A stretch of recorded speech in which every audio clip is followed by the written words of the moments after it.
Hi, it's Dwyer, gamblersadvisory.com, a free site, bettingangle.us, a free site. Remember, the opinion you should follow should be your own. Just consider this video to be a second opinion from a complete stranger online. Now let's talk about Jake Paul versus Anderson Silva. Right? Something is wrong with this fight. I believe it's unbettable. I don't believe you really have a great edge either way, right? The line opened and Silva was a mild favorite. Now he's greater than a plus 200 underdog, right? In looking at the fight at first glance, and I do have a bet on the fight, but it's for recreational purposes only, right? A little amount just so I can keep track of who won and stuff like that by looking in my bet column, right? But just understand, the bet I have is the over 6.5 rounds. But I want people to understand how sharp the books are here.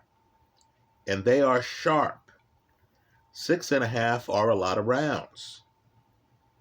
Silva is well into his 40s, right? He's fighting a guy who has an A level, let me repeat that, an A level right hand.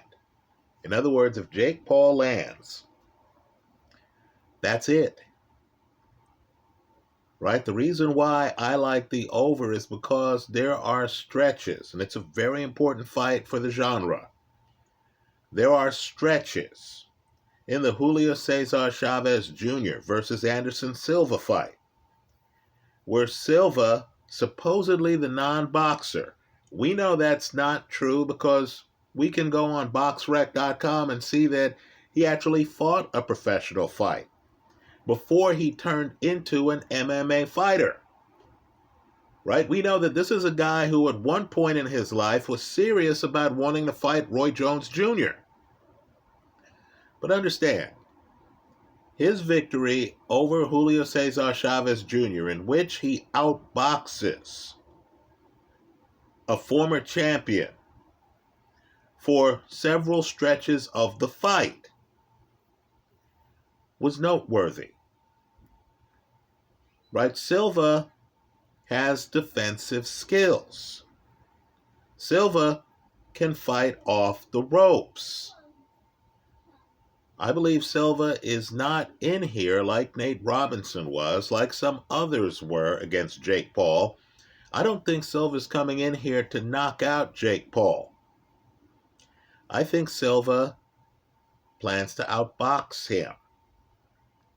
I believe Paul, who hits hard, is too reliant on that straight right hand, right? Just like Deontay Wilder is. So I believe Silva is going to be fixated on that straight right hand. So it's an interesting fight because Paul himself likes to box when he's not throwing that big right hand. So I'm suspecting that a boxing match breaks out. Now, when I went to bet the over-under, I was hoping to see something like 4 rounds or something like that. I thought, come on. Jake Paul's unbeaten. Jake Paul's a puncher. And he's fighting a guy in his 40s. Right? So I thought, okay, they'll have some low over-under. No, folks, the casinos understand. This is a competitive fight. So I'm seeing 6.5 rounds for the over-under. Then it's even worse than that. The over 6.5, you thought, okay, well, clearly I'm going to get some odds back. Clearly they're going to give me better than even money. Right? Because understand, 6.5 places you into the midway point of the 7th round. Right? It's 6 full rounds plus half of the 7th. No, folks, the over 6.5, you're actually paying money on that. They're not giving you better than even money. You're getting less than even money.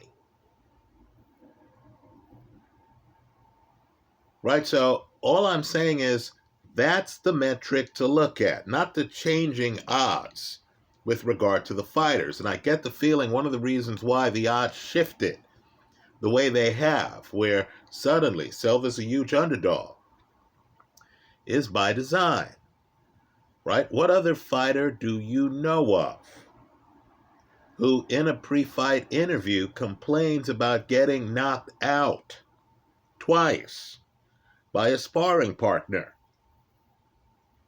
So, of course, we're hearing that Silva, who gave an interview where he talked about how a close friend of his knocked him out twice in sparring. Silva's pulling a Sammy Sosa, right? Silva, who you've seen give interviews where the interviewer is talking in English and Silva's nodding his head well before the interviewer stops talking. Silva, of course, is claiming that he said he was knocked out twice because he didn't fully understand English. Right? The Arizona Boxing Board investigated, and Silva claims he misspoke. That rather than be knocked out or knocked down twice in sparring, he wasn't knocked down at all. Folks, how's that believable? How did the idea of him being knocked down in sparring even come up? He's the one who raised it. So I'm wondering what's going on here. I'm wondering whether Silva is firmly convinced that he wins this fight, and he's talking down the line. Because, of course, boxers can bet on themselves legally. Right? If I'm Silva and I think I'm going to beat this young lion, then why do I want even money odds? I want 2-to-1 odds. I want to increase my payout. Let's also talk about an elephant in the room. Now, between you and me, there are many fights where I suspect a juicer is involved.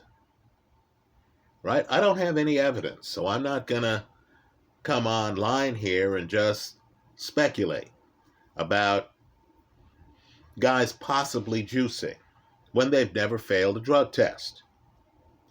But in this case, Anderson Silva, and I don't know if anyone's juicing for this fight, but Anderson Silva has failed a drug test in the past. Right? Just understand that. Be aware of that. Right? Let me also make a point here.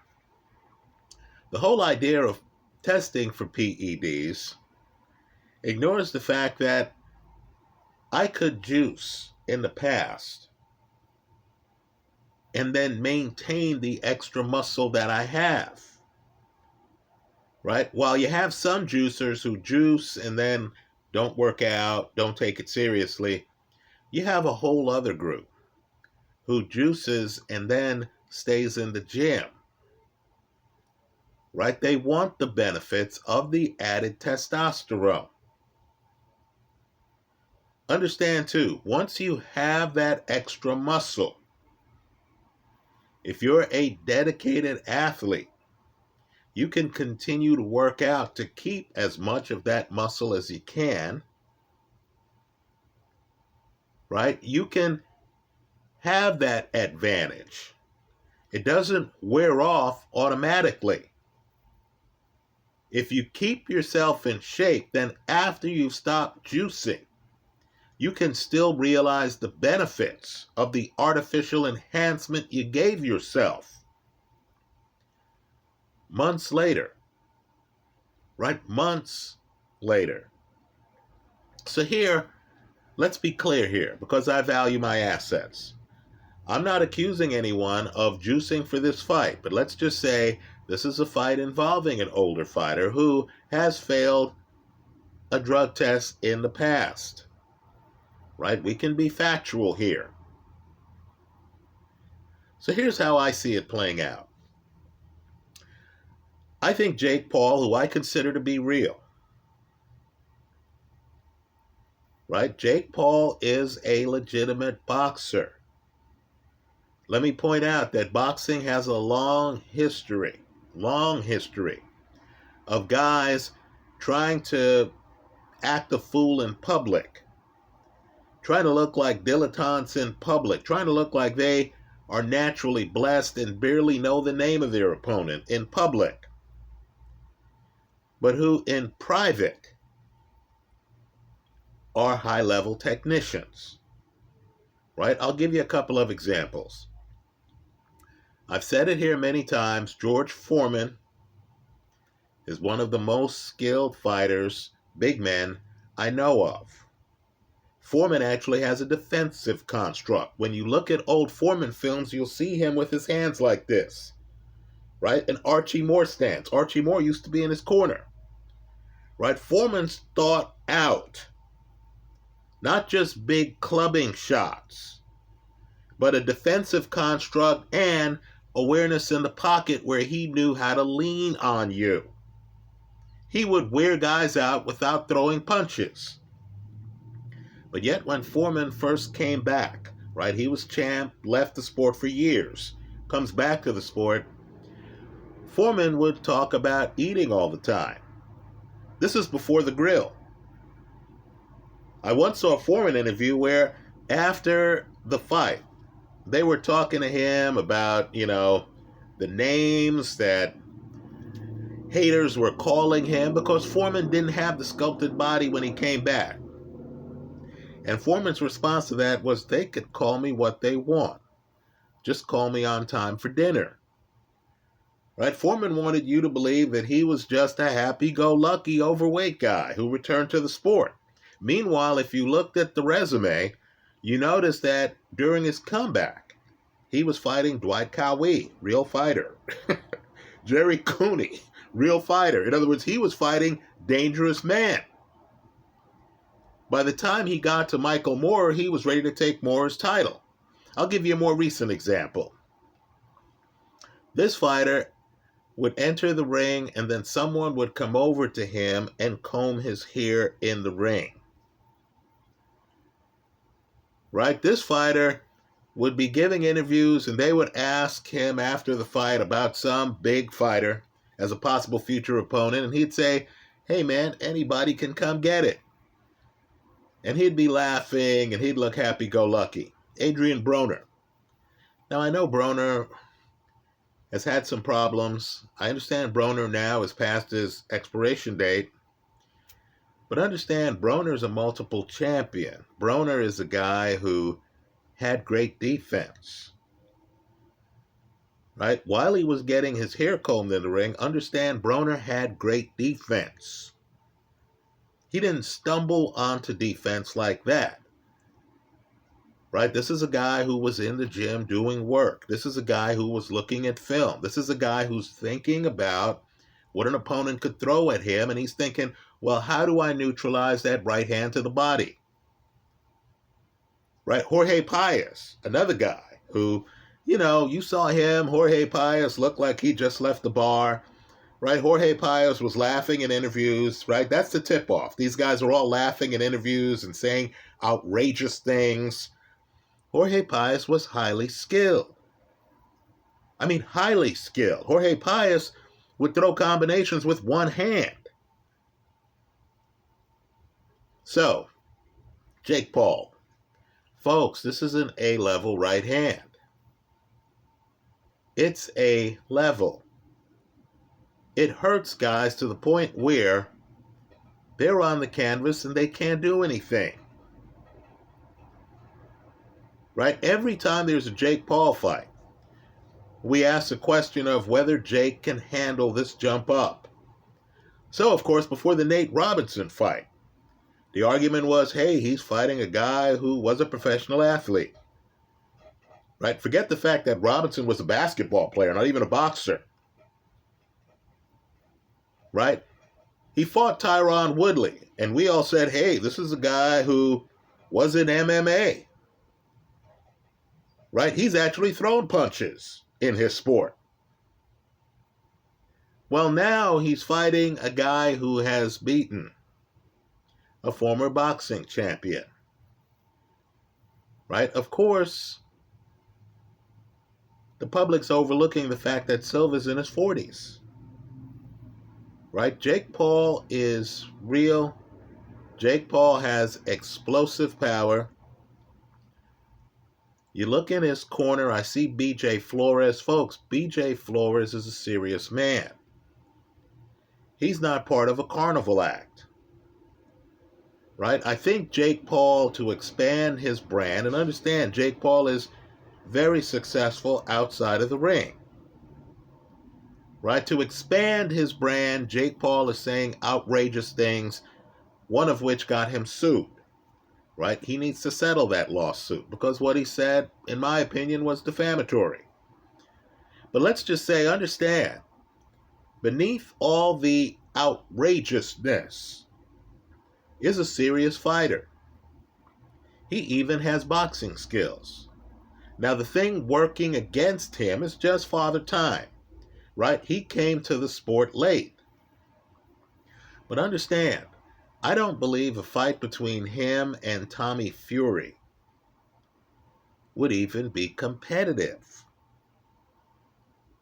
Right? Because Jake Paul, quite frankly, is an above-average fighter. Not a celebrity fighter. An above-average fighter. I think he's real. I just think he's in against the consummate professional who is taking his boxing career seriously. So, I don't believe Jake Paul will be able to come in and just go over to Anderson Silva and knock him out or treat him like he treated Nate Robinson and others. I actually believe a fight's going to break out here. And I think that fight's going to go several rounds. But I also want people to realize that you're no longer dealing with casinos who are taking the fight lightly. They know all about Jake Paul. They know he's legit. They know Anderson Silva is legit. So understand, the over-under in this fight is higher than was the over-under in the Anthony Joshua Dominic Breazeale fight. And understand, they're not giving you a great rate of return. I believe this fight is unbettable. Right? For those seeking entertainment, I believe the fight goes several rounds, and I personally have a small bet on the over. Just so I can look back and say, oh, was I right on this fight? Where was I wrong? You remember things when you put a small bet on them. I want to remember this fight because I believe whoever wins the fight is going to continue fighting and is going to have some talent. Right? So I'm expecting this fight to go several rounds. The small bet, recreational purposes only, throwaway money that I put on the fight is on the over 6.5 rounds. But I need for people to understand the risk involved. Betting against Jake Paul is like betting against Deontay Wilder. Right? You can look at the fight. Jake Paul could have his feet wrong. Jake Paul could look confused. Jake Paul could look like he's defensively open. And then bang. One punch. The other guy is hurt on the canvas. The ref looks at the other guy, doesn't even bother counting. Right? You look at the other guy and you think, oh, it's over. Even if homeboy gets up, this will be like Hearns getting up against Hagler. No gas left in the tank. Right? If Jake Paul comes out and ends the fight early, you lose it all. If Anderson Silva decides, hey, I'm not fighting Julio Cesar Chavez Jr., right? Let's remember, by the way, Chavez Jr. went the distance against Canelo at a catch weight that was detrimental to Chavez Jr. Right? If Anderson Silva says, hey, I'm no longer fighting a guy who held a recognized belt. Let me open up here. If Silva wins by KO, let's say you're watching the fight and you say, hey, I knew this fight would be competitive. You don't want it to be so competitive if you have the over 6.5 that Silva closes the show before the 6.5. Understand, too, what happens with older fighters. And again, Silva's well in his 40s. Right? The guy will look good, and then suddenly he'll grab his side. Oh, I may have pulled a muscle. Right, folks? If you've been in your late 40s, you know what I'm talking about. Right? If Silva, even if he looks great, pulls a muscle, if his body says, hey, what are you doing in here with this young kid? Right? This isn't for us. We've put up with you your entire athletic career. Now we're pulling back here in this 4th round. Even if Silva looks good, if he has to stop fighting for health reasons before the midway point of the 7th round, you lose it all. Right? I'm not willing to pick a side here. The only bet I'm willing to do is the over. On the over-under. I got 6.5. Why? Because I think it's a competitive fight that's going to go a few rounds. Let me hear from you. Tell us how you're playing it, if you're playing it. Tell us if you feel this fight is bettable. Give us your scenario on how it ends. That's how I see it. Let me hear from you. I look forward to your comments. Thanks for stopping by.